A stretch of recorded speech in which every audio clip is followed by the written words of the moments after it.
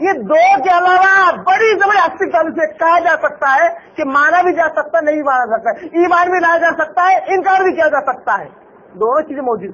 مگر اللہ اس کے رسول دو ہستی ایسی ہے ان کے تعلق سے نہیں مانتا بولتے ہی فوراً کفر ہو جاتا ہے، انسان اسلام کے دائرے سے نکل کر کافر بن جاتا ہے. آگے اللہ کہتا ہے قل فلم تقتلون انبیاء اللہ، اے بنو اسرائیل، اے یہودیو، اگر واقعی اب دیکھو اب کیا کر اللہ تعالیٰ، اب حجت قائم کر رہا ہے یہودیوں پر.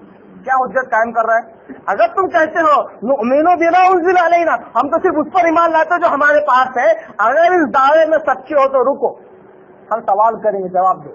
اب اللہ سوال کرتا ہے قل اے یہودیو ذرا بتلاؤ تو صحیح، اے نبی آپ پوچھو ان سے فلم تقتلون انبیاء اللہ، اگر تم اس چیز پر ایمان لاتے جو تم پر نازل ہوئی ہے تو ذرا بتاؤ انبیاء کو تم نے قتل کیوں کیا؟ کیا توریت میں ایسا لکھا تھا کہ انبیاء جب آئے دعوت دینے کے لیے تو انہیں قتل کر دو؟ انجیل میں ایسا لکھا ہوا تھا؟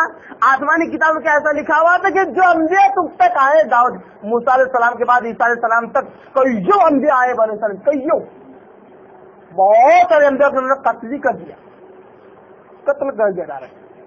اللہ پوچھتا اگر ان کتابوں پر ایمان تمہارا ہے تو بتاؤ انبیاء کو تم نے قتل کیوں کیا؟ کیا یہ تمہارے ایمان میں داخل ہے؟ کیا تمہارا ایمان یہ تمہیں دعوت دیتا ہے کہ تم انبیاء کو قتل کرو، رسولوں کو قتل کرو؟ قل فلم تقتلون انبیاء اللہ من قبل، اس سے پہلے تم نے انبیاء کو کیوں قتل کیا؟ ان کنتم مؤمنین، اگر ایمان والے ہو تو ذرا بتلاؤ، انصاف کے ساتھ ذرا بتلاؤ کہ تم نے انبیاء کو کیوں قتل کیا. وَلَقَدْ جَاءَكُم مُوسَىٰ بِالْبَيِّنَاتِ، اور جبکہ تمہارے پاس تو موسیٰ علیہ السلام کھلے ہوئے معجزات، بینات، کیونکہ وہی لفظ آ رہا جو اس سے پہلے عیسیٰ علیہ السلام کے تعلق سے آیا. یہاں بینات سے مراد کھلی ہوئی باتیں یعنی کہ معجزات ہے. موسیٰ علیہ السلام کھلے ہوئے معجزات تمہارے پاس لے کر آئے اس سے پہلے. ثُمَّ اتَّخَذْتُمُ الْعِجْلَ مِن بَعْدِهِ، اس کے بعد بھی تم نے بچڑے کو معبود کیسے بنا لیا؟ اگر تمہارا ایمان تمہاری کتابوں پر ہوتا ہے تو کیا تمہاری کتابوں میں شرک کرنے کے تعلق سے لکھا ہوا تھا کہ شرک کرو اور بچڑے کو اپنا خدا بنا لو؟ اگر تمہارا ایمان تمہاری کتابوں میں ہوتا تم نے شرک کیسے کیا؟ آیت کے اوپر آیت نمبر 91 اور 92 میں بڑا گہرا تعلق ہے. وہ یہ ہے اللہ نے انبیاء کے بعد سیدھا تذکرہ کیا شرک کا. معلوم ہوا کہ توحید اور شرک براہ راست انبیاء سے جڑی ہوئی ہے. ہر نبی جو آتا وہ ایک ہی بات کرتا ہے، ایک اللہ کی بات کرو، اس کے ساتھ کسی کو شریک نہ کرو. انبیاء کا قتل کرنا ان کا ایک ہی وجہ سے تھا، کسی بڑی کیا بولتے ہیں کرسی یا حکومت کے لیے انبیاء قتل نہیں کیا انہوں نے. انبیاء کو صرف اس لیے قتل، انبیاء کہتے تھے کہ شرک چھوڑو توحید پر آؤ، ایک اللہ کی بات کرو، ہزاروں معبودان باطل کا وسیلہ پکڑنا چھوڑو، ان کے آگے سجدہ کرنا چھوڑو، ان سے منتیں مرادیں مانگنا چھوڑو. انبیاء آتے تھے صرف اس وجہ سے. سب سے پہلی دعوت انبیاء کی. اس کے ساتھ میں معاشرے کی جو بیماری ہوتی تھی اس کو دور کرتے. قرآن میں کی بے شمار آئے تھے. معلوم ہوا انسان کو کہ سب سے پہلے دعوت عقیدے توحید کی دے، اس کے ساتھ میں معاشرے کی کسی بیماری کے سدھار کا کام کیا جائے تو معاشرے کی بیماری ختم ہو سکتی ہے. صرف براہ راست اگر معاشرے کی بیماری کو دور کرنے کا اگر کام کیا جائے اور توحید کی دعوت کا اگر ضابطہ رسول نہ رکھا جائے تو معاشرے کی بیماری کبھی ختم نہیں ہو سکتی. وہ تو ایک سیلاب ہے. کیا ہے؟ وہ تو ایک سیلاب ہے. مارنے توڑنے سے بھی وہ بیماری کبھی ختم نہیں ہوتی. جیسا آج کل مسلمانوں میں ہندو مسلم جو شادیاں ہو رہی ہیں جگہ جگہ پکڑے جا رہے ہیں، کوشش کی کہ مار توڑ سے اس کام کو ختم کیا جائے. عقیدہ توحید کو مد نظر نہ رکھا گیا تو سیلاب تھا، بڑے سے بڑا باندھ کو بھی توڑ کر چلا جاتا. یہ کبھی ختم نہیں ہوتا. عقیدے کو چینج کرو، اندر کے ذہن دماغ کو چینج کرو، اللہ کی طرف بندوں کو جوڑو. قسم خدا کی انبیاء آتے تھے صرف اور صرف بندوں کو اپنے رب سے جوڑنے کے لیے اور درمیان کی ساری چیزوں کو ہٹانے کے لیے. بس یہاں تک کہ انبیاء خود بھی رب اور بندے کے درمیان نہیں ہوتے تھے. انبیاء کی دعوت کو ہم بھول گئے. رب اور بندے کے درمیان ہم نے خود نے اتنے سارے وسائل، اتنے سارے ذریعے ہم نے لگا دیے کہ انبیاء کی دعوت منہدم ہو کر رہے گی. اللہ کہتا ہے اگر تمہارا ایمان واقعی تمہاری کتابوں پر ہے تو ذرا بتلاؤ تم نے انبیاء کے کیوں قتل کیا اور شرک میں تم کیوں مبتلا ہوئے. اور الحمدللہ اس سے پہلے ہم نے یہودیوں کے جو موسیٰ علیہ السلام کے زمانے میں تھے وہ کس طرح گوشالہ پرستی میں مبتلا ہوئے. موسیٰ علیہ السلام کے کوئی ٹور پر جانے کے بعد کس طرح ہارون علیہ السلام نے انہیں نصیحت کی, اس کے باوجود بھی وہ گوشالہ پرستی میں مبتلا رہے, کس طرح اس کی وجہ سے ان پر لعنت و پھٹکار بھی. ساری تفصیلات ہم نے پچھلے درس میں دیکھ چکے. یہاں پر جو قابل غور نقطہ سمجھنے کا وہ یہ ہے کہ تم اے بنی اسرائیل, اے یہودیوں, اپنی کتابوں پر ایمان رکھنے کے باوجود تم نے انبیاء کو کیوں قتل کیا اور گوشالہ پرستی میں یعنی کہ شرک اور کفر میں تم مبتلا کیسے ہوئے؟ وانتم ظالمون, تم تو واقعی ظالم ہو, سب کچھ جانتے ہو, سارا ایمان رکھنے کا دعویٰ بھی کرتے ہو, پھر بھی ظلم کرتے ہو, پھر بھی ظالم بنے ہوئے ہو. یہ سوالات بہت سارے مسلمانوں کے ساتھ بھی کیا جا سکتا ہے, مگر مسلمان صرف کی تعویل کرتے ہیں. مسلمان سے کہا جائے کہ بھائی کیا اللہ کے علاوہ کسی اور کے آگے مسلمان, عزت دار مسلمان اپنی پیشانی ٹیک سکتا ہے؟ کہیں گے نہیں بھائی یہ تو شرک ہے, تو کفر ہے. پھر پوچھے کہ پھر آپ ایسا جا کر کسی قبر پر کیسے کرتے ہیں؟ تو کہتے نہیں وہ سجدہ نہیں ہے, وہ تو تعظیمی ہے. کیا تعویل نہیں تو کیا ہے؟ وانتم ظالمون, سب کچھ تو کر رہے ہو پھر بھی ظلم پر ظلم یہ کہ اپنی ہی بات کی تعویل کر کے اس کو حق ثابت کرنے کی کوشش کرتے ہو. آیت نمبر 92 ختم ہوتی ہے. آیت نمبر 93 میں اللہ تعالیٰ کہتا ہے وَإِذْ أَخَذْنَا مِيثَاقَكُمْ وَرَفَعْنَا فَوْقَكُمُ الطُّورَ. اچھا اگر واقعی تمہارا ایمان ہے تمہاری کتابوں پر تو تم نے انبیاء کو قتل کیا اور بت پرستی میں, گوشالہ پرستی میں مبتلا ہوئے. اگر واقعی تمہارا ایمان تھا تو ہمیں زور زبردستی کرنے کی ضرورت کیوں پڑی؟ ایمان لانے کے لیے, ہماری بات منوانے کے لیے ہم کو زور زبردستی کرنے کی ضرورت نہیں تھی اگر واقعی تمہارا ایمان ہوتا. وَإِذْ أَخَذْنَا مِيثَاقَكُمْ وَرَفَعْنَا فَوْقَكُمُ الطُّورَ, اور اے یہودیو یاد ہے تمہیں کہ ہم نے تم سے عہد لیا, ہم نے تم سے وعدہ لیا, وَرَفَعْنَا فَوْقَكُمُ الطُّورَ, اور تمہارے سروں پر ہم نے کوئی تور پہاڑ کو ہم نے کھڑا کر دیا کہ اس عہد کو مانو. یعنی ایمان تمہارا واقعی ہوتا تو کیا پہاڑ کو تمہارے سر پر کھڑا کرنے کی ضرورت تھی؟ یہ منوانے کے لیے ہم نے کیا کہ تم شریر قوم ہو, مانتے نہیں ہو. پھر ہم نے کہا خذوا ما آتیناکم بقوۃ واسمعوا, جو ہم نے تمہاری طرف نازل کیا ہے اس کو مضبوطی سے پکڑے رہو.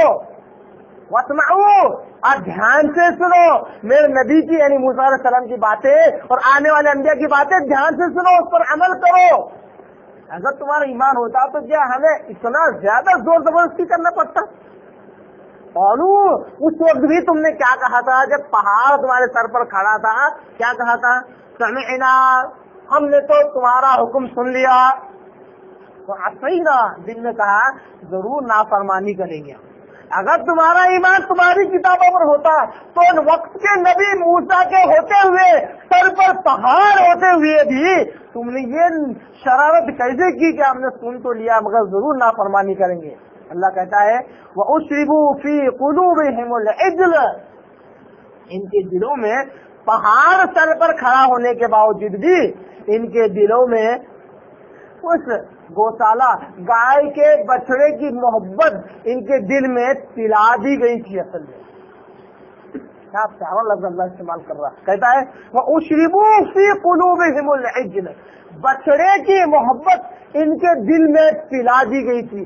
لفظ اللہ نے اشربو استعمال کی ہے, یعنی پلا دی گئی. یعنی جس طرح پانی جسم کے ہر کونے کونے تک, ہر رگ رگ تک پہنچتا ہے جبکہ کھانا نہیں پہنچتا, وہ لفظ اللہ نے استعمال کیا اور کہا کہ محبت بھی ان کے دل دماغ سر جسم میں پھیلی ہوئی تھی. وَأُشْرِبُوا فِي قُلُوبِهِمُ الْعِجْلَ بِكُفْرِهِمْ, ان کے کفر, ان کے نافرمانی, ان کی شرارتوں, حق بات کا انکار کرنے کی وجہ سے بچڑے کی محبت ان کے دل میں آ گئی. بچڑے کی محبت دل میں آنے کی وجہ سے انہوں نے سنا بھی پھر بھی نافرمانی کی, انبیاء کا قتل کیا, بہت سارے انبیاء کو جلا وطن کیا, بہت سارے انبیاء کی تکذیب کی, جھٹلایا, کہا کہ تم نبی ہو ہی نہیں.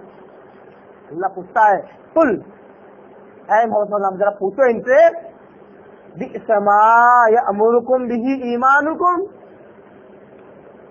بہت ہی بری رائے دیتا ہے، بڑا ہی برا حکم دیتا ہے تمہارا ایمان۔ اگر یہ تمہارا ایمان ہے کہ جب کہا جاتا ہے کہ میرے نبی پر میری کتاب پر ایمان لاؤ تو جب کہتے ہو نہیں ہم تو بڑے پکے دین والے ہیں کہ ہم تو صرف اسی پر ایمان رکھیں گے جو ہمارے پاس ہے، اگر یہ تمہارا ایمان ہے تمہاری کتابوں پر تو بڑا ہی برا حکم دیتا ہے تمہارا ایمان۔